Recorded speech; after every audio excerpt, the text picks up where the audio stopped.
नमस्कार विद्यार्थी मित्रांनो. आज सोमवार आहे. आपला मराठी विषयाचा तास आहे आणि कालच मी तुम्हाला PDF पाठवलेला आहे. त्याच्यामुळे आपला आजपासूनचा आपला तास जो आहे हा तास सेतू अभ्यासक्रमावर आधारित सुरू होणार आहे.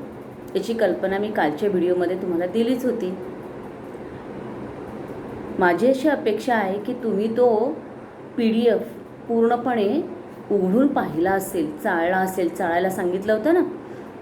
प्रत्येक दिवस एक दिवस, पहिल्या दिवशी काय अभ्यास करायचा, दुसऱ्या दिवशी काय, कारण आपल्याला आठवड्यातून 1च तास मिळणार आहे, म्हणजे 7 दिवसातून 1च तास. त्याच्यामुळे 7 दिवसाचा अभ्यास आपल्याला एकदम करायचा आहे. फारसं कठीण नाही मनावरती घेतलं तर. फक्त काय हवं आहे, थोडासा वेळ जास्त द्यावा लागेल आणि इच्छाशक्ती हवी. बरोबर आहे की नाही. तर काय आहे की या प्रत्येक दिवशी तुम्ही आत्तापर्यंत सहावीला असताना तुम्हाला लिहायला येतं आहे मराठी, वाचायला येतं आहे मराठी, बरोबर की नाही. पण मुळात काय झालं आहे की 5वीला आपण शाळेत होतो, आम्ही पाहिले तुम्ही लिहिताय वाचताय आमच्यासमोर. पण पूर्ण 6वीचं वर्ष हे तुमचं घरी गेलं आहे. तर तुम्ही काही शब्द अडकत आहे का, तुम्हाला वाचता येत आहे की नाही, तुम्हाला ते समजतं आहे की नाही, तुम्ही नीट विचार करू शकताय की नाही. हे मोठे होत आहे तुम्ही, हळूहळू देशाचे नागरिक होणार आहात. तर एक देशाचे नागरिक म्हणून सामाजिक जबाबदाऱ्या, आजूबाजूच्या गोष्टी आपल्याला दिसल्या तर त्या आपण आपल्या शब्दामध्ये मांडू शकतो की नाही, या सगळ्याचा विचार आपल्याला करायचा आहे. येते लक्षात तुमच्या. आणि त्या दृष्टिकोनातूनच आपण अभ्यासाला सुरुवात करणार आहोत. तर पहिल्यांदा पहिलं पान जे किंवा पहिला दिवस जो आहे अभ्यासाचा, पहिला दिवस, बाकी सूचना ज्या आहेत त्या सोडल्यानंतर जिथे पहिला दिवस असं लिहिलेलं आहे ना PDF मधलं ते पान, त्या पानावरती पासून आपण सुरुवात करणार आहोत. याच्यामध्ये सगळ्यात पहिल्यांदा तुम्हाला विविध प्रकारचे आवाज, म्हणजे उदाहरणार्थ पावसाचा आवाज कसा येतो बरं. पावसाचा आवाज तुम्हाला कसा ऐकायला येतं, आठवतंय का. पाऊस कसा पडतो, रिमझिम रिमझिम पाऊस पडतो आहे. तुमच्या घराच्या जे काही ओळ आहे त्या ठिकाणी किंवा जमिनीवर पडणाऱ्या पावसाचा आवाज कसा येतो, टप टप टप टप, बरोबर आहे. किंवा जोरदार पाऊस पडत असेल तर आपण काय म्हणतोय, काय धोधो पाऊस कोसळतोय, बरोबर की नाही. म्हणजे हे पावसाचेच वेगवेगळे आवाज झाले. वाऱ्याचा आवाज येतो का रे नक्की, हळूवारपणे जर वारा वाहत असेल तर त्याचा एवढा आवाज आपल्या कानापर्यंत पोचत नाही. पण आजूबाजूला भरपूर झाडी असतील किंवा एखाद्या डोंगराच्या मधून आवाज येतो तर आपल्याला असा आवाज येतो की नाही वाऱ्याचा. म्हणजे वाऱ्याचा येणारा आवाज हा तुम्ही कधी ऐकलाय का. बरं, याच्याही पलीकडे तुम्ही रेल्वे स्थानकाला कधी गेलाय. रेल्वे स्थानकावरती येणारे वेगवेगळे आवाज, रेल्वे स्थानकावरती केवळ रेल्वे गाडीचा झुकझुक झुकझुक एवढाच आवाज येतो असं नाही आहे, तर त्या पलीकडे सुद्धा काही आवाज येत असतात. या आवाजाला कधी ऐकलंय तुम्ही, अनुभवलंय. बस स्थानकावरती, रेल्वे स्थानकावरती गेला नसाल तर बस स्थानकावरती मोठं स्टँड, बस स्टँड जिथे असतात त्या ठिकाणी गेलेत का, म्हणजे गावाला वगैरे जाताना त्या ठिकाणी आजूबाजूला जे काही फेरीवाले वगैरे असतात की नाही, त्यांचा आवाज तुम्ही कधी ऐकलाय का. विचार करा तुम्हाला, म्हणजे तुमचेच अनुभव या ठिकाणी विविध प्रकारे आपल्याला सांगता आले पाहिजेत. विविध प्रकारचे आवाज तुम्हाला माहीत पाहिजेत. पक्ष्यांचे आवाज ऐकले तुम्ही, पक्ष्यांचे आवाज. चिमणी कशी ओरडते, चिव चिव चिव. कावळा कसा ओरडतो, काव काव काव. कोकिळा कशी ओरडते, कुहू कुहू, बरोबर. कोंबडा कसा ओरडतो, कुकुचकू कुकुचकू. पण कोंबडी कशी ओरडते, कॉक कॉक कॉक कॉक कॉक कॉक, बरोबर ना. कबूतर कसा ओरडतो, गुटुरगू गुटुरगू. त्यानंतर पोपटाचा आवाज तर माहितीच आहे, मिठू मिठू मिठू मिठू. बदक बघितले, बदक ऐकलंय का, गाण्यामध्ये वगैरे ऐकलं असेल. काय म्हणतो, क्वॅक क्वॅक क्वॅक क्वॅक म्हणतो की नाही. म्हणजे असे वेगवेगळ्या पक्ष्यांचे आवाज जरा आठवा, तुम्हाला माहीत असलेले. प्राण्यांचे पण आठवा. मांजर कशी ओरडते, म्याव म्याव, बरोबर. कुत्रा कसा ओरडतो, भू भू भू भू भू. ह्या सगळ्या आवाजाला मात्र थोडंसं वेगळ्या पद्धतीने नाव देतात. म्हणजे बघा आता मांजरीचा तर आवाज म्यावमा माहिती आहे तुम्हाला. कुत्र्याच्या भू भू भूला आपण भुंकणे म्हणतो. अस्वलाचा आवाज जो असतो ना त्याला आपण त्याचं गुरगुरणं म्हणतो. उंट जो आवाज करतो ना त्याला त्याचं रेकणे म्हणतो. गाढव ज्या प्रकारे आवाज करतो ना त्या गाढवाला ओरडणे म्हणतो. बरोबर. कोल्हा जेव्हा करतो ना आवाज तेव्हा त्याच्या कोल्ह्याच्या आवाजाला आपण कुईकुई करणे म्हणतो. गाईला आपण हंबरते असं म्हणतो. डुकराला सुद्धा रेकणे म्हणतो. हां, त्याचप्रमाणे सिंहाची काय असते, गर्जना. हत्ती हा तुतारीसारखा आवाज करतो. साप त्याचं जे काय आहे ना त्याला फुतकारणे म्हणतो आपण. माकड हुप हुप करणे.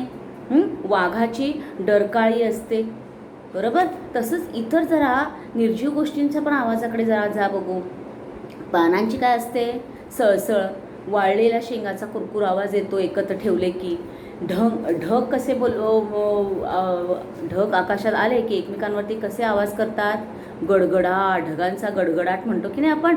पावसाची काय असते सांगितलं, रिमझिम किंवा रिपरिप असं सुद्धा म्हटलं जातं. हां, त्यानंतर पाणी पडणे. पाणी पडण्याला काय म्हणतो आपण, कसा पाणी पडतं, टप टप टप. हां, पक्ष्यांच्या आवाजानं आपण इथं कलरव किंवा कलकलाट असंही म्हटलं जातं. हां, पंखा फडफडतात त्याला फडफडाट म्हणतात. पैंजणाचा आवाज सगळ्यांना माहिती आहे, झुम झुम झुम. घंटा आवाज करते कशी, घन घनाट. बरोबर. वाहता पाणी, वाहत असेल नदीचं वगैरे पाणी, ओवळाचं तर खळखळाट, पाण्याचा खळखळाट. नाणी एकत्र ठेवली तर त्याचा छनछनाट. बांगड्यांचा आवाज असेल तर त्याला किनकिनाट. बरोबर. वीज याचा काय असतो, कडकडाट. तलवारी एकमेकांवरती जेव्हा आदळतात तेव्हा त्याचा खणखणाट. चाकांची खडखड खडखड. टाळ्यांचा कडकडाट. घड्याळाची टिक टिक टिक. बैलगाडीचा खडखडाट असतो. जात्याची घरघर म्हणतो आपण. विमानाची सुद्धा घरघर म्हणतो. बघा मी तुम्हाला किती आवाज सांगितले आणि मला तर माहिती आहे, खात्री आहे की माझ्यापेक्षा जास्त आवाज तुम्हाला माहिती असणार. फक्त काय करायचं माहिती आहे का, हे सगळे जे आवाज आहेत की नाही, हे आवाज आपल्याला कळले ना की त्या आवाजापासून तुम्हाला वाक्य बनवता आलं पाहिजे, हे महत्त्वाचं आहे. आता बघा पानांची सळसळ असते. बरोबर. पानांची सळसळ ऐकता सर्वांचं लक्ष तिकडे गेलं. साधं वाक्य आहे, आपल्याला त्या पहिल्या दिवसाच्या शेवटीसुद्धा हे वाक्य दिलेलं आहे. हे अशी वाक्य तुम्हाला बनवता आली पाहिजे. चिमण्यांचा चिवचिवाट सकाळी सकाळी एवढा ऐकायला येतो ना की झोपच येत नाही. येतो की नाही. एप्रिल महिना आला की कोकिळीचा कुहू कुहू सतत आवाज चालू असतो. झालं वाक्य. ते साधं साधी वाक्य बनवता आली पाहिजेत आणि छान सुंदर वाक्य. नुसतं मी खातो मी पितो अशी वाक्य नाही बनवायची. छान मोठीच्या मोठी ज्याला अर्थ असेल अशी वाक्य तयार करता आली पाहिजेत आणि ती आवाजासंबंधी. हाच तुम्हाला हा पहिल्या दिवसाचा मुख्य आवाज आहे, मुख्य अभ्यास आहे. बरोबर. याच्यामध्ये दुसरी गोष्ट पण आहे की तुम्हाला सांगितलं मी की जर तुम्ही रेल्वे स्थानकावरती जात असाल, बस स्थानकावरती जात असाल तर या दोन्ही ठिकाणी, तिन्ही ठिकाणी म्हणजे फेरीवाल्यांचे सुद्धा असे कोणते कोणते आवाज येतात ना त्याचंही निरीक्षण तुम्हाला करायचं आहे आणि ते सुद्धा तुम्हाला आवाज लिहून ठेवायचे आहे. रेल्वे स्थानकावरती अनाऊन्समेंट करणारी स्त्री असेल, हां, एखादा बुक स्टॉल असेल, त्या बुक स्टॉलवरती बसलेला माणूस असेल, एखादा खाण्याचे पदार्थ विकणारा माणूस असेल त्याचे आवाज असतील, बस स्थानक असेल, बसचा एंट्री करतानाचा आवाज असेल, बस स्थानकावरती अनाऊन्समेंट करणाऱ्या व्यक्तीचा आवाज असेल. असे वेगवेगळे आवाज जे आहेत ना ते तुम्ही जे ऐकता ना त्याचं मी तुम्हाला 2 व्हिडिओसुद्धा पाठवणार आहे की बस स्थानक म्हटल्यानंतर बस स्थानक कसं असतं, तिथे काय काय असतं आणि रेल्वे स्थानकावरती काय असतं. ते नीट व्हिडिओ पाहायचे आणि त्या सगळ्या आवाजांचा उल्लेख करायचा. आता पुढे तुमच्या आवडीचं एक काम इथे त्यांनी दिलेलं आहे की आवाजाच्या संबंधितली गाणी आठवा म्हटले. जसं इथे उदाहरण दिलं आहे, किलबिल किलबिल पक्षी बोलती. आठवलं का गाणं? हे गाणं आहे की नाही. तसंच तुम्हाला इतर गाणी आठवायची. बघा ढगांच्या आवाजाचं गाणं असतं, अग्गोबाई ढग्गोबाई. आठवलं गाणं हे सुद्धा. किंवा हे सुद्धा तुम्हाला आवाज पावसाचं गाणं माहिती असेल ये रे पावसा. आलं लक्षात? ही गाणी म्हणजे अशी गाणी की ज्याच्यातून आवाज दर्शक होत असेल, वेगवेगळ्या पक्ष्यांच्या आवाजांची गाणी असतील, तर त्या सगळ्या गाण्यांना आठवायचं आहे आणि कमीत कमी 2 गाणी आठवलेली तुम्हाला वहीवरती लिहून ठेवायची. बघा, पहिला अभ्यास काय काय दिला आहे मी. अभ्यास म्हणजे मी तुम्हाला लेखी अभ्यास पाठवणारच आहे, तेव्हा तो अभ्यास मला लिहून पाठवणार आहे प्रश्न, तेव्हा तो करून पाठवा. आता मी सांगत नाही कारण आपला भरपूर मोठा व्हिडिओ होईल. हां, तर हे आवाज जे आहेत ते लक्षात घ्यायचे आहेत आणि त्याप्रमाणे आपल्याला त्या कृती करायची आहे. आता याच्यामध्येच तुम्हाला आणखीन एक गोष्ट त्यांनी दिलेली आहे की आपण रेल्वे स्थानकावरती जेव्हा जातो त्यावेळेला आपल्याला आलेल्या अनुभवातून आपण 1 मिनिट हां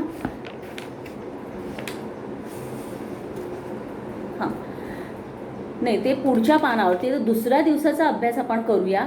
दुसऱ्या दिवसाचा जो अभ्यास आहे याच्यामध्ये तुम्हाला काय केलं आहे, मी तुम्हाला आता पानाचा फोटोसुद्धा पाठवणार आहे. म्हणजे आता मी तास सुरू होण्याच्या अगोदर हा फोटो पाठवलेला असेल, तर याच्यामध्ये तुम्हाला जर PDF ओपन करता आली असेल तर दुसऱ्या दिवशी तुम्हाला एक उतारा दिला आहे.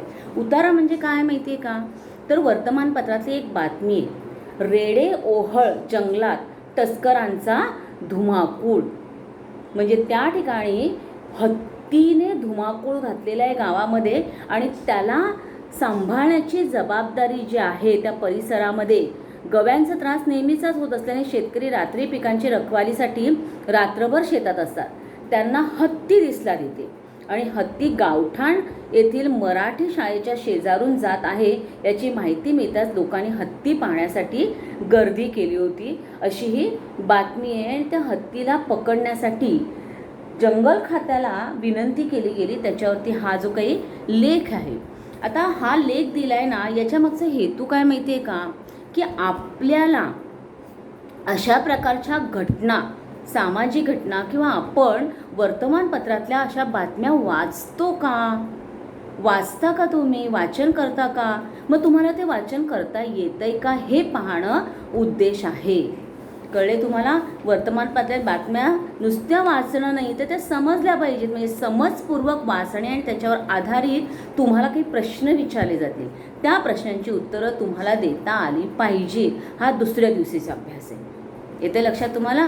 या ठिकाणी कोणकोणत्या कार्यक्रमात म्हणजे ही जी गोष्ट आहे त्याच्या संदर्भात तुम्हाला वेगवेगळ्या प्रकारच्या बातम्या ज्या आहेत ना, त्या तुम्ही बातम्या काढायच्या शोधून वर्तमानपत्रातल्या आणि त्या बातम्या वाचण्याचा प्रयत्न करायचा आहे. पालकांसमोर मोठ्याने वाचून दाखवायच्या आहेत. प्रत्येकाने प्रत्येक गोष्टीचा जर व्हिडिओ बनवला ना तर आपल्याला प्रचंड अभ्यास होईल. त्याच्यामुळे ही बातमी तुम्ही स्वतःहून मोठ्याने पालकांसमोर वाचाल ही अपेक्षा. त्याचप्रमाणे या दुसऱ्या दिवशीमध्ये तुम्हाला त्यांनी प्रश्न विचारले की तुम्ही आजूबाजूच्या कोणत्या कोणत्या कार्यक्रमाला गेलायत का रे कधी? एखादा सार्वजनिक कार्यक्रम तुम्ही पाहिला आहे का, गेला आहेत का? एखाद्या कशाचं तरी शाळेचा किंवा एखाद्या जागेचा उद्घाटन असेल किंवा एखादा वृक्षारोपणाचा कार्यक्रम साजरा केला आहे कुठेतरी किंवा कुठेतरी रक्तदानाचा कार्यक्रम आहे, अशा कार्यक्रमाला गेला आहेत का तुम्ही? अशा बातम्या ज्या आहेत ह्या तुम्ही बातम्या वाचल्यात का कधी? याचा अनुभव तुम्हाला आलाय का? अशा कार्यक्रमाला तुम्हाला जायला आवडतं का? विचार करायला सांगितलेलं आहे. या गोष्टी कधी गेला नसाल ना तर एखादा कार्यक्रम आजूबाजूला असेल तर जा, तिथे काय काय घडतं ना त्याचा अनुभव घ्या. आपण पाहिल्याशिवाय, ऐकल्याशिवाय, कुठेतरी सामील झाल्याशिवाय आपल्याला माहिती मिळणार आहे का? आपण लहान आहोत, खेळायला मैदानावरती जा म्हटलं की आपल्याला कळतं की नाही, तसंच आजूबाजूला असे कार्यक्रम असतील तर नक्की जा. आता पुढचा मुद्दा असा आहे की आपण इयत्ता 6वीला असताना बालसभा हा धडा शिकलो होतो, बरोबर आहे? हा बालसभा जो धडा आपण शिकलो आहे की नाही, ह्या बालसभा या धड्यामध्ये तुम्हाला स्वतःला आपल्या वर्गाची बालसभा आयोजित करायची होती. आणि मी तो धडा शिकवतानाही तुम्हाला मी सांगितलं होतं की त्याच्या अगोदरच्या वर्षी जेव्हा इयत्ता 6वीला मी शिकवत होते त्यावेळेला 6वीच्या वर्गाकडून मी बालसभा उत्तम प्रकारे करून घेतली होती. मुलांनी सगळी सजावटीपासून तर आभार प्रदर्शनापर्यंत आणि पाहुण्यांच्या नाश्त्यापर्यंत, म्हणजे पाहुणे बोलवणे, पत्रिका तयार करणे, सगळी कामं आमच्या मुलांनी केली होती आणि अतिशय सुरेख केली होती. आणि तुमची जर शाळा चालू झाली तर आपण ही बालसभा आयोजित करूया असं तुम्हालाही सांगितलं होतं, पण त्यावेळेला झाली नाहीच. मग तुम्हाला आता, आणि त्यावेळेला मी प्रश्नही दिला होता हा, की एखादा कार्यक्रम आयोजित करायचा तर कोणकोणत्या मुद्द्यांच्या आधारे आपल्या पुस्तकामध्येच हे मुद्दे आलेले आहेत. तर बालसभा या धड्याच्या खाली बघा, तिथे ते मुद्दे आलेत आणि तुम्हाला प्रश्न हाच विचारला आहे की आपल्या वर्गामध्ये 6वीला जी बालसभा आपण शिकलो या कार्यक्रमाचं नियोजन तुम्ही कोणकोणत्या मुद्द्यांच्या आधारे केले होते हे तुम्ही पहा आणि वहीवरती लिहून काढा. पान नंबर म्हणजे दिवस दुसऱ्यामधला हा अभ्यास आहे. आणि आपण पाणी या विषयावरती सुद्धा शिकलो होतो, आठवतंय का रे? 5वीला सुद्धा शिकलो आहे आणि 6वीला सुद्धा पाण्याची बचत, विजेची बचत या विषयावरती आपण चर्चा केलेली आहे. तसाच तुम्हाला या दिवशी एक जनरल प्रश्न दिला आहे की सार्वजनिक नळ, एखाद्या तुमच्या एरियामध्ये कुठेतरी सार्वजनिक नळ आहे, पण लोक नेहमी काय करतात, पाणी भरतात किंवा हातपाय धुतात किंवा पाणी प्यायला जातात आणि नळ चालूच ठेवतात आणि निघून जातात. तो नळ नेमका तुमच्या घराच्या आजूबाजूला, शेजारी, समोर, खिडकीतून दिसतोय. अशा वेळेला तुम्ही काय कराल? मला खात्री आहे तुम्ही जाऊन तो नळ बंद कराल. म्हणणार नाही की मी 4 मजले का उतरू म्हणून, कारण सामाजिक जबाबदारीची जाण एक विद्यार्थी म्हणून मी तुमच्यामध्ये नक्कीच निर्माण केली याची मला खात्री आहे. बरोबर की? तुम्हाला नक्की वाईट वाटेल की चुकीचं वाटेल, अरे किती वेळ पाणी वाहून जाते, किती पाणीचं नुकसान होतं आहे हां, आणि म्हणून तुम्ही जाऊन ते नळ नक्कीच बंद कराल. बरोबर आहे की नाही? म्हणजे तुम्हाला ही गोष्ट दुसरा दिवस जो आहे त्या दिवशी सांगितलेली आहे. त्यानंतर 3रा आणि 4था दिवस जो आहे ना, या भागामध्ये तुम्हाला एक व्याकरणाचा भाग दिला आहे आणि त्याच्या अगोदर व्याकरणाचा भाग शिकवण्याच्या पूर्वी तुम्हाला एक माहिती किंवा प्रकार जो तुमच्या पूर्ण 6वीच्या पाठ्यपुस्तकामध्ये जे साहित्य प्रकार म्हणजे लेखनाचे विविध प्रकार आहेत, या विविध प्रकारातील काही साहित्य प्रकार जे तुम्हाला 6वीच्या अभ्यासक्रमात आले होते, अशा अभ्यासक्रमाची माहिती किंवा अशा साहित्य प्रकाराची माहिती तुम्हाला एकदा आठवायला सांगितलेली. बघा, तुम्ही काही कथा शिकल्यात. स्वप्न विकणारा माणूस कथासारखंच आहे की नाही आत्ताचा धडा. तसा 6वीला तुम्ही शिकलेल्या धड्यापैकी कुठला कथात्मक धडा होता? तुम्ही काही कविता प्रकार, कविता हा एक वेगळा साहित्य प्रकार झाला. आपण नाटकसुद्धा शिकलोय प्लॅस्टिकच्या पिशवीचा, बरोबर की नाही? म्हणजे हे नाटक हा नाटक प्रकार झाला. तसं कादंबरीवरती आधारित काही धडे आलेले आहेत आणि काही ललित लेखावरती आधारित धडे आलेले आहेत. हे सगळे साहित्य प्रकार जे आहेत ना, हे आपल्याला समजपूर्वक वाचून त्याच्यावरती चर्चा करता येतात, म्हणजे मुलं करू शकतात. आपल्याला ह्या सगळ्या गोष्टी ज्या आहेत त्या आपल्याला माहीत आहेत. तुम्हाला तेच सांगितलेले आहे की या ठिकाणी तुम्ही एखादी वर्तमानपत्रातली बातमी घ्या. आता हा साहित्य प्रकार तुम्हाला मिळाला तर ठीक आहे, नाही तर तुम्ही वर्तमानपत्रातली एखादी बातमी कशी लिहिली जाते याचा एक नमुना या ठिकाणी पान नंबर 11 वरती त्यांनी दिलेला आहे. वर्तमानपत्रातील बातमी कशी लिहिली जाते, म्हणजे कार्यक्रम खूप मोठा असतो, पण एवढ्या सगळ्या मोठ्या कार्यक्रमाचं विश्लेषण करत बसलं तो वर्तमानपत्राला बातम्यांना जागा पुरेल का रे? केवढ्या तरी बातम्या द्यायच्या असतात की नाही वर्तमानपत्रामध्ये. मग प्रत्येक कार्यक्रमाची बातमी ही थोडक्यात महत्त्वाच्या मुद्द्याने कशी दिली जाते. एक वर्तमानपत्रातली बातमी अंधश्रद्धा निर्मूलन काळाची गरज म्हणून ही बातमी तुम्हाला दिलेली आहे. आता तुम्हाला या ठिकाणी काय सांगितलेलं आहे की तुम्ही एकतर काय करायचं आहे, एखादं तुम्ही वाचलेलं गोष्टीचं पुस्तक, कारण आपण घेतलं आहे, खरेदी केलेलं आहे 2 वर्ष पुस्तक, बरोबर की? तर तुम्ही वाचलेल्या एखाद्या गोष्टीचं पुस्तकातली एखादी गोष्ट जी आहे ना, ते आई किंवा बाबांना, आणि जर नाही सापडलं गोष्टीचं पुस्तक तर वर्तमानपत्रातला एखादा लेख, बातमी अगदी आठवून मुद्देसूद ती सांगता आली पाहिजे. मोठ्याने आईबाबांच्या समोर वाचा आणि त्यानंतर मग न बघता त्या बातमीमध्ये काय काय होतं क्रमाने आठवण्याचा प्रयत्न करायचा, किंवा मग पुस्तकातील उतारा अथवा वर्तमानपत्रातील एखादा लेख पालकांसमोर मोठ्याने वाचून दाखवायचा. हां, आणि वाचताना काय करायला पाहिजे की एकतर मोठ्याने आणि स्पष्ट, सगळे मराठी छान वाचतायत म्हणजे आणि ब मधले तरी वाचतायत, क मधल्या मुलांना जर का कुठे अडकळत असतील, वाचता येत नसतील, तर पालकांनी त्या गोष्टींची नोंद घ्यायची आहे. वाचताना मोठ्याने स्पष्ट वाचलं पाहिजे. योग्य विरामचिन्हांचा वापर करून त्या ठिकाणी वाचलं पाहिजे. प्रश्नचिन्ह असेल तर तुमचा प्रश्न ते वाचताना दिसला पाहिजे, कळला पाहिजे समोरच्याला, तर तुम्हाला वाचता आलं असं म्हणता येईल. जिथे पूर्णविराम आहे तिथे तुम्ही श्वास घेतला पाहिजे, तर समोरच्याला ते कळणार आहे की तुम्ही काय वाचलंय. मी खूप घाईघाईत वाचलं तर समोरच्याला कळणारच नाही. थांबत थांबत वाचलं तरी समोरच्याला कळणार नाही. वाक्य मध्येच तोडून वाचलं तरी समोरच्याला त्याचा अर्थ कळणार नाही. हे समोरच्याला त्याचा अर्थ कळला, योग्य त्या शब्दांचा चढउतार केलात ना, तरच तुम्ही काय वाचताय हे समोरच्याला नीट समजतं. हे लक्षात घ्या. आणि त्यामुळे वाचन करताना आपण या गोष्टी विचारात घेऊनच वाचन करायचं. आणि पालकांनी कंपल्सरी मुलांनी केलेलं वाचन ऐका. ज्यांना कुणालाही वाटते की माझ्या मुलांच्या वाचनामध्ये प्रॉब्लेम आहे, माझ्या मुलाला अजूनही वाचता जमत नाही आहे, तर तुमची जबाबदारी पण आहे ही की आत्ता वर्षभर मुलं तुमच्याकडे तर रोज बसवायचं रात्रीच्या वेळेला तुम्ही जेव्हा उपलब्ध असाल तेव्हा, आणि त्यावेळेला मुलांना मोठ्याने वाचायला सांगायचं आहे. ते ऐका आणि त्या मुलांबाबतचे काही मेसेज जे आहेत ते आम्हाला पाठवा की माझ्या मुलाचा वाचताना हा प्रॉब्लेम येतोय.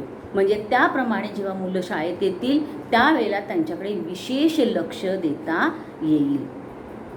लक्षात येते तुम्हाला? आता या ठिकाणी तुम्हाला अंधश्रद्धा निर्मूलनावरती एक उतारा दिलेला आहे. निर्मूलनावरती उतारा दिला आहे म्हणजे काय केलं आहे की या ठिकाणी तुम्हाला सांगितलेलं आहे की अंधश्रद्धा निर्मूलन काळाची गरज. लेख मी वाचून दाखवते, बघा ऐका. वाचताना मी कसं वाचते.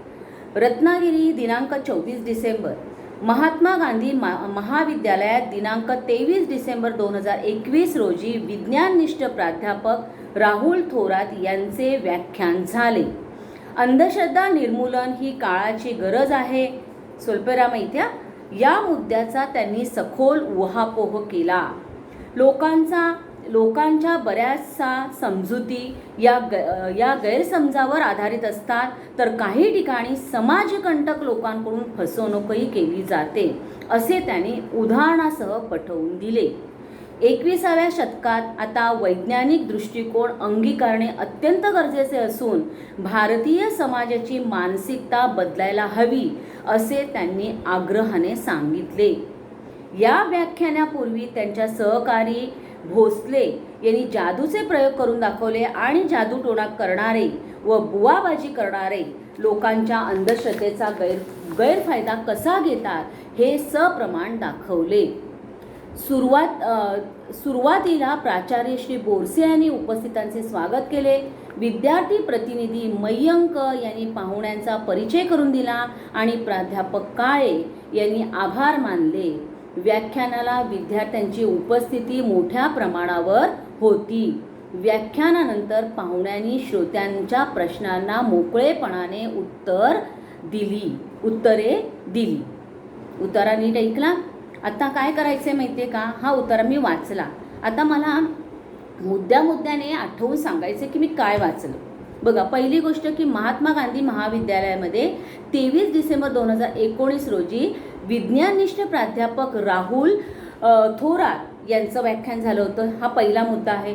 त्यांचा विषय काय होता? अंधश्रद्धा निर्मूलन ही काळाची गरज आहे, हा त्यांचा विषय होता. याच्यावर चर्चा केली. दुसरी गोष्ट, लोक काय समजुती लोकांच्या असतात, त्यांची बरेचसे जे काही गैरसमज आहेत ना, ते समजुतींच्या आधारावरती किंवा गैरसमजांवरती त्यांचे विचार अवलंबून असतात. किंवा मग काही समाजकंटक लोक स्वतःचा फायदा करून घेण्यासाठी लोकांना मुद्दाम फसतात. असंच घडतं, हे तू असं केलंस ना म्हणून तसं घडलं, म्हणजे फसवणूक करतात. हे उदाहरणासह लोकांना पटवून दिलं होतं. हा चौथा मुद्दा झाला. आता 5वा मुद्द्यामध्ये काय सांगितलं की आता 21वे शतक चालू काय, प्रत्येकाने वैज्ञानिक दृष्टिकोन बाळगलाच पाहिजे. हा 5वा मुद्दा. आणि मग त्याच्यावर आधारित समाजाची मानसिकता बदलायला हवी याचा आग्रह त्यांनी केला. व त्यासाठी त्यांचे सहकारी भोसले यांनी जादूटोणे कसे केले जातात. तुम्ही 6वीला हिंदीच्या पुस्तकामध्ये शिकलायत की नारळात पाणी टाकलं आणि त्याच्यातून नारळात पाणी असतंच, त्या पाण्यामध्ये फूल काढून दाखवतात आणि ते फूल कसं घातलं जातं हे तुम्ही 6वीला शिकलायत, बरोबर की नाही.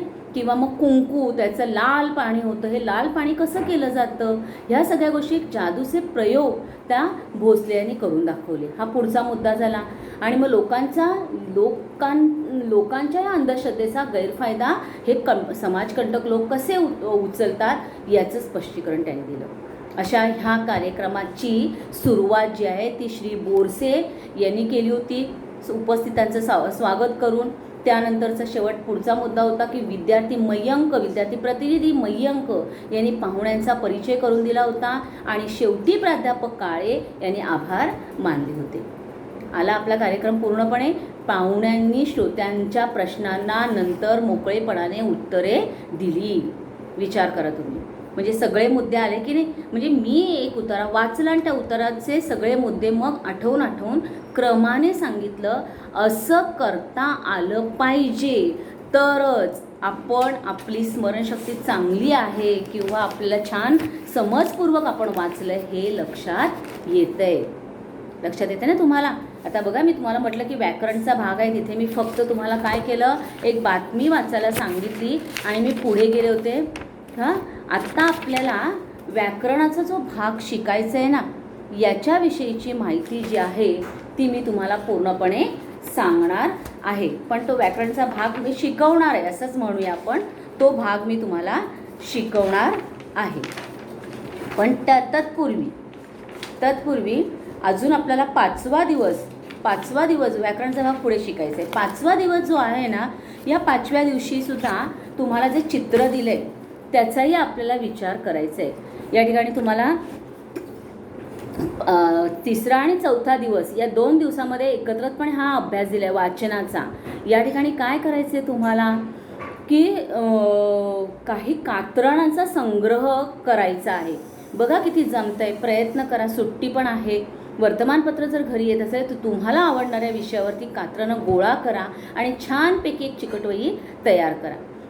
मग त्याच्यामध्ये अन्नपदार्थांचं असेल किंवा मग एखादं फळाफुलांचं असेल, क्रांतिकारकांचं असेल, राष्ट्रीय प्रतीकं असतील, म्हणजे ज्या विषयावर तुम्हाला आवडत, विज्ञान विषय असेल, भूगोल विषय असेल, ज्या संदर्भात तुम्हाला कात्रण किंवा खेळ असेल, कुठल्याही एका विषयावरती संग्रह करा. म्हणजे विषयाला नाव द्या वरती की मी या संदर्भामध्ये कात्रणं गोळा करणार आणि छानपैकी आपली चिकटवही तयार करा. आता ग्रुप करणं शक्य नाही आहे, त्याच्यामुळे प्रत्येकाला ज्याला शक्य आहे, ज्याला प्रत्येकाने कुठल्या ना कुठल्या विषयावरती कात्रणंची चिकटवही तयार करा. म्हणजे तुमचं एक मनोरंजनात्मक कार्यक्रम, तुम्हाला काहीतरी मी वेगळं करतो याचा आनंद येईल. आणि वही घेताना काय असं नाही आहे, मागच्या वर्षीची तुमची संपलेली वही असेल ना, संपलेली भरलेली वही, त्या वहीवरती कात्रणं चिटकवली आणि अगदी खालच्या किंवा वरच्या ओळीवरती तो विषय लिहिलात ना की ते कात्रण कशा संदर्भात आहे तरी पुरेसं आहे. म्हणजे असं नाही आहे की तुम्हाला त्याच्यासाठी खर्च करावा लागणार आहे फारसा. अशी वहीचा वापर तुम्ही केलात तरी चालणार आहे. आता पुढचा दिवस आहे 5वा दिवस. 5व्या दिवशी तुम्हाला ना चित्र दिले. रेल्वे स्थानकाचं त्या ठिकाणी चित्र मी तुम्हाला ते सांगितलं, व्हिडिओ पाठवणारच आहे. पण रेल्वे स्थानकावरती ऐकू येणाऱ्या किंवा दिसणाऱ्या जाहिराती ज्या आहेत ना, त्याविषयी तुम्हाला चर्चा करायची, त्याविषयी तुम्हाला बोलायचे. किंवा फेरीवाले आणि प्रवाशांची जी रेल्वे स्थानकावरची लगबग दिसते की नाही, आपल्या वस्तू विकण्यासाठी ते इकडे तिकडे फिरत असतात, धावत असतात, एकमेकांना मोठ्याने ओरडून बोलत असतात, या सगळ्यांची लगबग तुम्हाला कशी दिसते. आणि 3रा एक विषय दिला आहे, तुम्ही रेल्वे स्थानकावरती कशासाठी गेला होतात नेमकं, एखाद्या नातेवाईकाला सोडवायला, एखाद्या मित्राला सोडण्यासाठी किंवा स्वतः प्रवास करण्यासाठी. तर तिथे गेल्यानंतर एखाद्या मित्राला सोडायला गेला तर मित्राशी तुम्ही ट्रेनमध्ये तो बसला की त्याच्याशी काय काय संवाद कराल रे तुम्ही. सावकाश जा, नीट जा, फोन गेल्यावरती फोन कर, बरोबर आहे की नाही? ट्रेनची तुझी सीट मिळाली की नाही, रात्री गाढ झोपू नको, किंवा आपल्या सामानाची काळजी घे, जे काही सूचना आहेत ना त्या आपण एकमेकांशी शेअर करतो की नाही, सांगतो की नाही. असं नेमकं तुम्ही संवाद आपल्या मित्राशी काय कराल ह्या गोष्टीविषयी तुम्हाला विचार करायचा आहे आणि ते तुम्हाला लिहायचे. कारण याच 5व्या दिवसामध्ये तुम्हाला एक निबंध पण लिहायला दिला आहे त्यांनी म्हटलं आहे की समजा सूर्य सुट्टीवर गेला तर, कारण 6वीचा विषय होता आपला, इयत्ता 6वीमध्ये हा विषय होता की सूर्य सुट्टीवर गेला तर काय होईल. विचार करा बघू. विचार करताना दोन्ही बाजूचा विचार करायचा बरं का. चांगली बाजूसुद्धा विचारात घ्यायची आणि वाईट बाजूसुद्धा विचारात घ्यायची. सूर्य उगवलाच नाही तर काय होईल. पूर्ण अंधार राहील पृथ्वीवरती, आणि अंधार राहिला तर तुम्ही काय म्हणाल, चला अजून काही सकाळ झाली नाही, अजून झोपून घ्या, अजून झोपून घ्या. किती वेळ झोपाल, दुपारी 12पर्यंत, दुपारी 2 वाजेपर्यंत झोपाल, पण नंतर तुम्हाला झोपून आणि लोळून कंटाळा येईल आणि मग म्हणाल किंवा पोटात कावळी ओरडायला लागतील, आई उठ ना गं, आई उठ ना गं, अजून का सकाळ होत नाही आहे. प्रश्न पडेल की नाही. आई म्हणेल अरे झोप रे, अजून नाही सकाळ झालेली आहे, आणि तुम्हाला जेवायलाच दिला नाही दिवसभर, तर काय होईल. पोटात कावळे ओरडून ओरडून ओरडून ओरडून विचार करा तुम्ही. आता त्याच्यामध्ये पॉझिटिव्ह पण गोष्ट आहे की आता तर शाळा नाहीच आहे, पण आता रोज 45 दिवस एवढा अभ्यास करायचा लिखाणाचा, जाऊ दे आजचा दिवसच उजाडला नाही तर बरं होईल, आजचा तासच होणार नाही असंही वाटेल की नाही, मजा येईल. पण 1 दिवस गेला, 2 दिवस गेला, सूर्याचा प्रकाश नाही आहे तर हळूहळू काय होईल. सूर्यप्रकाश नाही आहे तर झाडंसुद्धा मरायला लागतील. झाडं मेली तर ऑक्सिजन मिळेल का, आणि ऑक्सिजन मिळालं नाही तर आपण जिवंत राहू का. अन्नपदार्थ तयार होऊ शकतील का सूर्याशिवाय, सूर्याच्या उष्णतेशिवाय नाही. म्हणजे या सगळ्या बाजूंचा विचार करायचे तुम्हाला, लक्षात घ्या. आणि या सगळ्या बाजूचा विचार करून तुम्हाला निबंध लिहायचा आहे. सूर्य उगवला नाही तर, किंवा सूर्य सुट्टीवर गेला तर विचार करा. आणि मग आपल्याला एक शेवटचा दिवस दिला आहे, 6वा दिवस. शेवटचा दिवस नाही, 7वा दिवस आहे आपल्याला, एकूण 6वा दिवस आहे. या 6व्या दिवसामध्ये तुम्हाला व्याकरणाचा भाग आलेला आहे. हा व्याकरणाचा भाग मी जरा स्पष्टीकरणासह तुम्हाला पुन्हा एकदा सांगणार आहे. आपण तो शिकलो आहे, 5वीला सुद्धा मी तुम्हाला शिकवलेला आहे. पुन्हा 6वीला ऑनलाईनमध्ये आपण हा तास घेतलेला आहे. नाम आणि नामाचे प्रकार आठवून पहा. नाम आणि नामाचे प्रकार तुम्हाला पान नंबर 15वरती त्याचाही फोटो पाठवलेला आहे.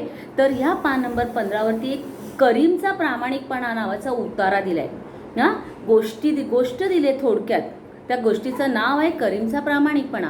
ही गोष्ट वाचायची आणि त्याची सगळी नामं तुम्हाला अधोरेखित करायची आणि ती मला पाठवायची. ही सगळी नामं तुम्हाला ओळखायची. त्याच्यात वेगवेगळ्या प्रकारची नामं आहेत. ही सगळी नामं तुम्हाला ओळखायची आहेत, लक्षात घ्या. आता तुम्हाला मी थोडक्यात जरा नामाविषयीची माहिती सांगते, नीट ऐका. बघा, नाम म्हणजे काय तर माणसं, वस्तू, पदार्थ, प्राणी, पक्षी, त्यांचे गुण, काल्पनिक वस्तू, या सगळ्यांना जी नावं ठेवली जातात त्यांना नाम असे म्हणतात. लक्षात आलंय. पुन्हा एकदा सांगू. माणसे, वस्तू, पदार्थ, प्राणी, पक्षी, या सगळ्यांचे गुण आणि काल्पनिक गोष्टी, या सगळ्यांना ठेवलेल्या नावाला नाम असे म्हणतात.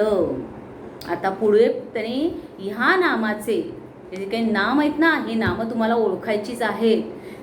ही नामं कुठली कुठली असतात त्याचे पण काही फोटो मी तुम्हाला पाठवणार आहेत, म्हणजे काही वाक्य पाठवणार आहे. पण लक्षात घ्या की हे जे काही नामं आहेत ना, मी भरपूर काही काही पाठवणार आहे, पण ते पाहणं आणि वाचणं ही तुमची जबाबदारी असणार. ही गोष्ट लक्षात घ्या.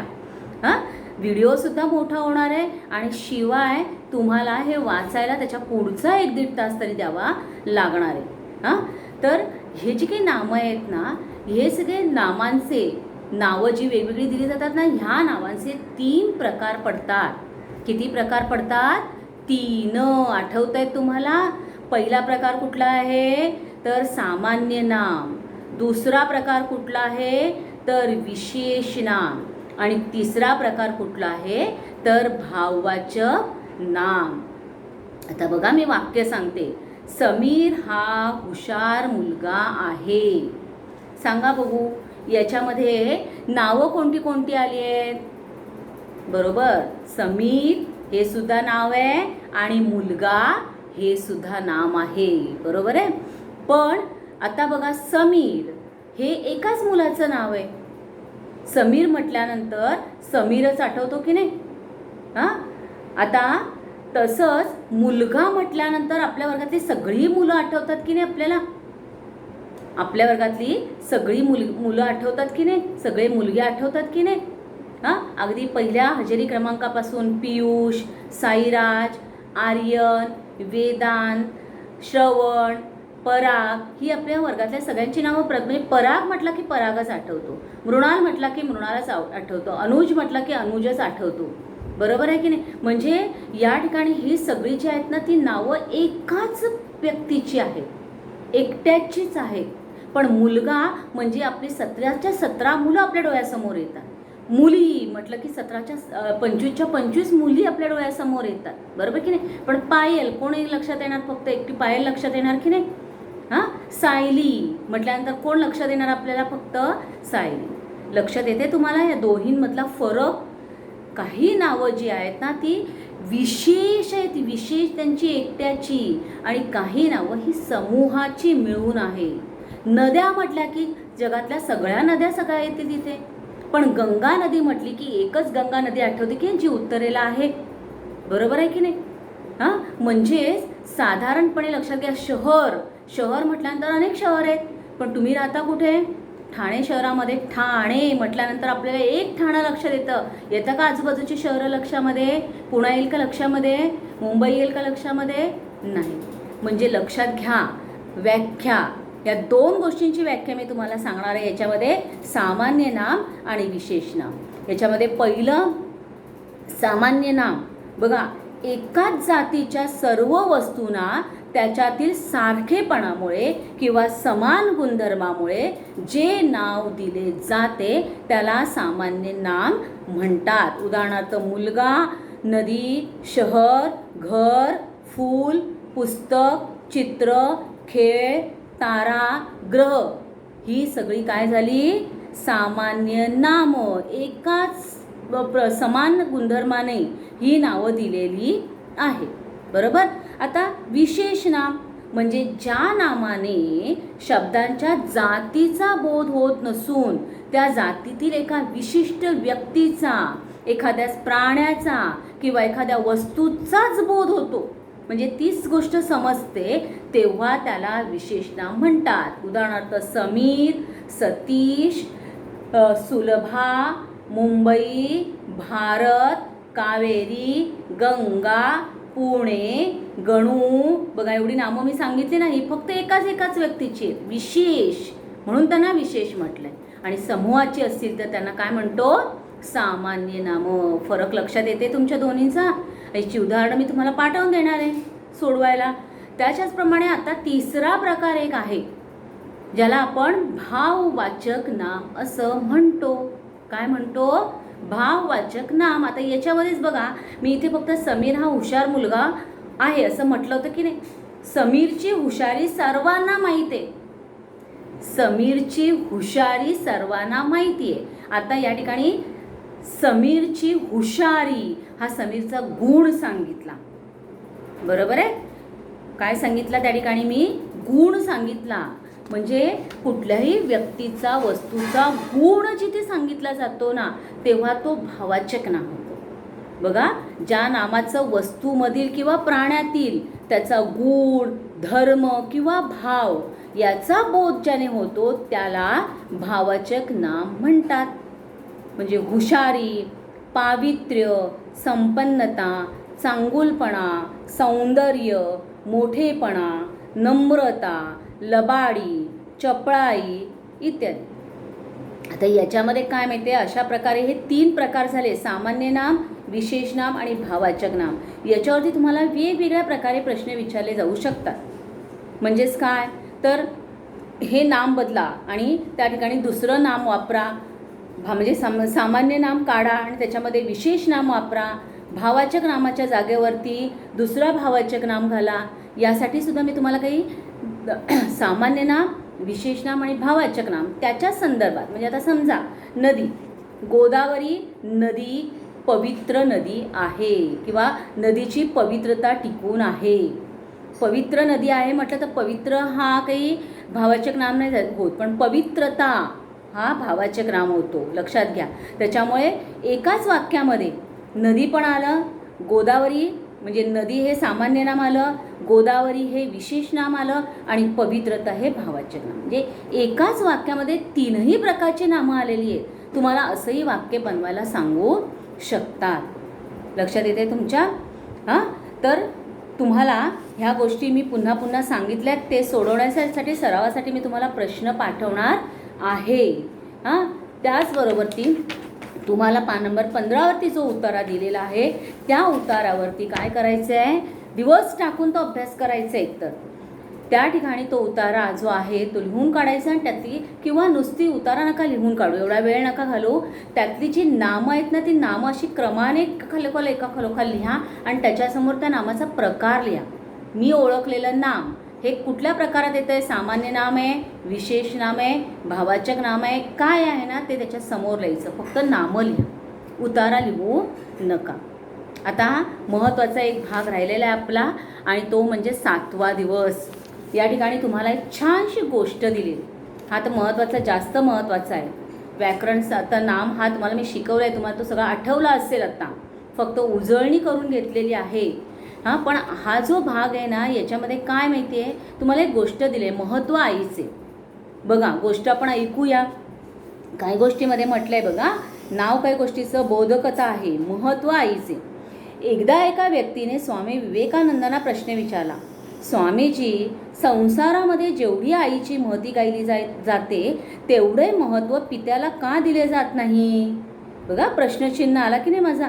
माते इतकाच पितासुद्धा महत्त्वाचा असून सुद्धा पित्याला फारसे का महत्त्व दिले जात नाही याचा कृपया उलगडा करावा.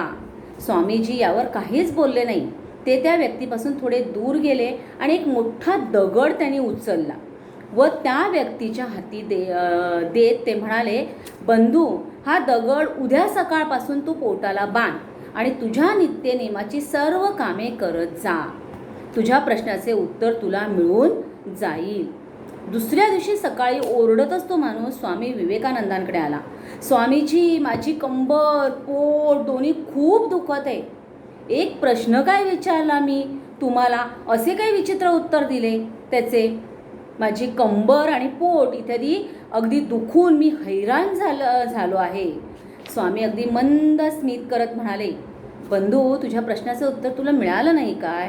अरे, जिने 9 महिने तुला पोटात घेऊन तुला वाढवलं, तुझे कधीही तिला ओझे झाले नाही, तिने कधीही कंटाळा केला नाही, त्या मातेची महती ही तिन्ही लोकात सर्वश्रेष्ठच आहे. तात्पर्य काय दिले गोष्टीचं, की आई सारखे दैव साऱ्या जगतामध्ये नाही. वाचली गोष्ट? तुम्ही सुद्धा वाचली, म्हणजे मी वाचली पण तुम्ही ऐकली, तुम्ही सुद्धा वाचायची गोष्ट. आणि आता याच्यावरती आधारित तुम्हाला काय अभ्यास दिले माहिती आहे तुम्हाला? अशी गोष्ट तुम्हाला करता आली पाहिजे. मी तुम्हाला अशा काही गोष्टी यूट्यूबवरच्या पाठवणार आहे, त्या ऐका. आणि त्याच्याच मागच्या पेजवरती, पानावरती, पान नंबर 18वरती तुम्हाला एक प्राण्यांची सहल नावाची गोष्ट तयार करायची. काही प्राण्यांची चित्र दाखवलेत, कुठले कुठले प्राणी तिथे हजर झाले ते तुम्हाला दिसेलच. आणि ते चित्र पाहायचे आणि तुम्ही गोष्ट करायची. आपण केली आहे.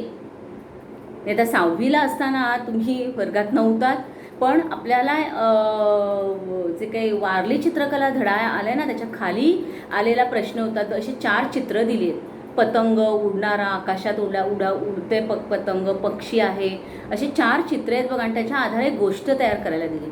तसाच प्रकार आहे, हे चित्र बघा आणि तुम्हाला सुचेल ती गोष्ट करा. मी आता एखादी गोष्ट सांगितली ना तर सगळेजण तीच गोष्ट लिहिण्याचा प्रयत्न करतील, स्वतःच्या मेंदूचा, स्वतःच्या डोक्याचा वापर करणार नाही. आणि म्हणून मला तुमच्याकडून हवं आहे की तुम्ही छानपैकी सुंदर असं वेगवेगळी तुम्हाला जशी वाटेल ना की प्राण्यांची सहल चाललेली आहे, मग त्याच्यामध्ये हत्ती काय मजा करते, माकड कशा उड्या मारते, तुम्हाला जसं वाटेल की त्या प्राण्यांची सहल कशी झाली आणि कशी होईल ही कल्पना तुमच्या डोक्यात असेल ना, ती कल्पना लढवा. आणि जास्त मोठी पण नको, 15 ओळीपर्यंत संपेल अशी एखादी गोष्ट तयार करा आणि ती गोष्ट मला पाठवा तुम्ही. हे तुमची एक परीक्षासुद्धा होईल, मलाही कळेल की तुम्ही कितपत लिहित आहे, हे मलाही अंदाज घेता येईल. हा एक अभ्यास तुम्हाला करायचा आहे. आणि शिवाय या ठिकाणी तुम्हाला पान नंबर 19वरती एक गोष्ट दिली आहे, ती अर्धवट दिली, कारण तुम्हाला मुळात हेच याच्यातून शिकायचं आहे की एखादी अर्धवट दिलेली गोष्ट ना तुम्ही पूर्ण केली तर तुम्ही त्याच्यामध्ये काय लिहा. ही अर्धवट दिलेली गोष्ट काय आहे बघा. दिवस कधी मावळला ते कळलंच नाही. त्या दिवशी पाहुण्यांनी घर भरून गेलं होतं. आजीच्या वयाला 75 वर्ष पूर्ण होती. सर्वजण या निमित्ताने एकत्र आलेले पाहून आजी तृप्त झाली होती. एकमेकांशी रक्ताचे व मनाने जोडलेल्या 3 पिढ्या एकत्र जमल्या होत्या. दिवसभराच्या कार्यक्रमानंतर संध्याकाळी हास्य विनोदात मनमोकळ्या गप्पा सारेजण दंग होते. आणि अगदी अचानक त्या गप्पात एक अनोळखी आवाज ऐकू आला. जीजी, मी आलो ग. खूप वर्षांनी आजीने हा आवाज ऐकला. आणि पुढे तो आवाज कोणाचा असेल, कोण बरं आलं असेल. तुमच्या डोक्यात काय कल्पना आली. जीजीचा भाऊ असेल, किंवा म्हणजे जीजी असं म्हटलंय की नाही, म्हणजे तिचा भाऊ असेल, किंवा कोणीतरी तिचं नातलग, तिचा मित्र पण बालपणीचा असू शकतो. काही कल्पना करू शकता तुम्ही, बरोबर की नाही. म्हणजे या ठिकाणी तुम्हाला कल्पना करायची आणि ती गोष्ट पूर्ण करायची. आजीचा आनंदात कसा वाढदिवस साजरा झाला हे तुम्हाला पूर्ण करायचं आहे. पुढचे 10 ओळी तरी तुम्हाला लिहिता आली पाहिजे. हे गोष्टीची सुरुवात, गोष्टीचा मध्य असतो आणि गोष्टीचा शेवट असतो, हे तुम्ही लक्षात घेतलं पाहिजे. कळलं ना. गोष्ट सांगताना गोष्टीची सुरुवात, की गोष्ट कुठे घडली, काय कसं वातावरण होतं, ही सुरुवात आहे. गोष्टीच्या मध्ये तुम्ही असं छान रंगलेला पाहिजेत. त्या गोष्टीच्या मध्यवर्ती आल्यानंतर समोरच्याला वाटलं पाहिजे अरे शेवट काय होते, शेवट काय होते, असा गोष्टीचा मध्य असायला पाहिजे. आणि मग गोष्टीच्या शेवटी काहीतरी म्हणजे वेगळं घडलेलं दिसलं पाहिजे एकतर, किंवा त्याच्यातून काहीतरी बोध मिळाला पाहिजे, जे असेल ते. पण गोष्टीचा शेवट या ठिकाणी या 3ही गोष्टीमध्ये महत्त्वाच्या असतात. लक्षात येते तुमच्या. तसंच म्हणजे एखादी गोष्ट त्यांनी सांगितलं की निर्जीव वस्तू जर सजीवांसारख्या वागू लागल्या तर त्यांच्या आयुष्यात घडणाऱ्या घटनांवरती सुद्धा आपल्याला गोष्ट तयार करता आली पाहिजे. तुम्हाला आवडणारी एखादी गोष्ट सांगा आणि त्यातील कुठलं पात्र तुम्हाला जास्त आवडलं ते कारण सांगा. म्हणजे अगदी आत्ताच नाही, आता हे आपलं खूप घाईघाईत बऱ्याच गोष्टी होत आहेत, पण पुढे आपल्याला जेव्हा 45 दिवसानंतरचा कोर्स पूर्ण होईल किंवा वेळ मिळेल तेव्हा अशा गोष्टी व्हिडिओ बनवून आपल्या ग्रुपवरती टाकल्यात तर इतरही मुलांना त्याचा आनंद घेता येईल की नाही. छानशी मला आवडलेली गोष्ट सांगायची आणि मग ती मला का आवडली, त्यातलं कुठलं पात्र. श्यामची आई पुस्तक वाचायला तुम्हाला शिंदे सरांनी पाठवलेलंच आहे. श्यामच्या आईमधल्या गोष्टी वाचताय ना तुम्ही, यातली एखादी गोष्ट सांगितली तरीही चालेल. लक्षात घ्या, परीक्षेला तुम्हाला हे सुद्धा येऊ शकतं की अर्धवट दिलेली गोष्ट पूर्ण करा. म्हणजे उत्तम वाचन करता आलं पाहिजे, समजपूर्वक वाचलं पाहिजे, वाचलेल्या उतारावर विचारलेल्या प्रश्नांची उत्तरं देता आली पाहिजेत, व्याकरणदृष्ट्या भाषा समजली पाहिजे आणि मग ती उत्तम लिहिता आली पाहिजे. म्हणजे वाचन, समजपूर्वक वाचन, त्यानंतर लेखन, या 3ही गोष्टी आणि व्याकरणदृष्ट्या योग्य, ह्या 4ही गोष्टी योग्य पद्धतीने इयत्ता 7वीपर्यंत तुम्हाला करता आल्याच पाहिजेत. हाच हेतू आहे.